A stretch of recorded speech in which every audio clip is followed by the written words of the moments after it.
আসসালামু আলাইকুম। আজ আমি করে দেখাচ্ছি ফুলঝুরি পিঠা।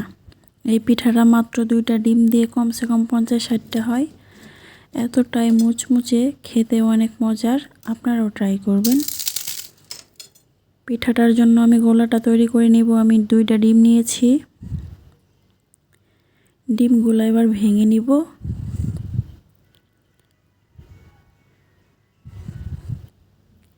ডিমগুলো ভাঙা হয়ে গেছে। এবার দিয়ে দিব চিনি, লবণ। চিনিটা আমি আগে থেকে পাউডার করে নিয়েছি ব্লেন্ডারে। আপনারা চাইলে এমনিও দিতে পারেন, কিন্তু এটা মেশাইতে অনেক সময় লাগে, তাই পাউডার করে নিয়েছি। এবার ডিমটা ফেটিয়ে নিব। ডিমটা ফাটানো হয়ে গেছে। এবার দিয়ে দিব চাউলের আটা 1 কাপ, 1 কাপ ময়দা। চাউলের আটা না থাকলে আপনারা শুধু ময়দা আটা দিয়েও করতে পারেন এই পিঠাটা। এবার অল্প অল্প করে পানি দিয়ে ব্যাটারটা গুলিয়ে নিব।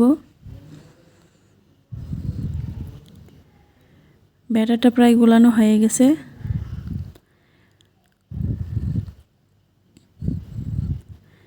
ব্যাটারটা গোলানো হয়ে গেছে। দেখেন কতটা পারফেক্টভাবে ব্যাটারটা গুলিয়েছি। আপনারা এরকম করে ট্রাই করবেন। 100% সবগুলো পিঠে হবে।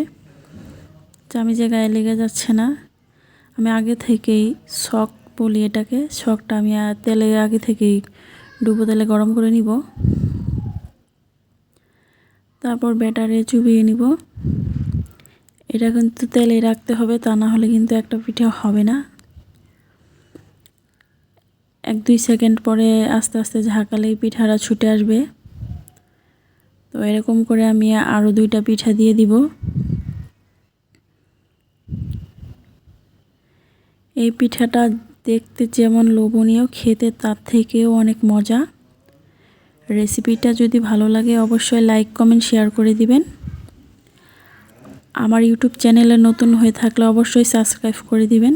ফেসবুক পেজ থেকে দেখে থাকলে অবশ্যই ফলো করে দিবেন।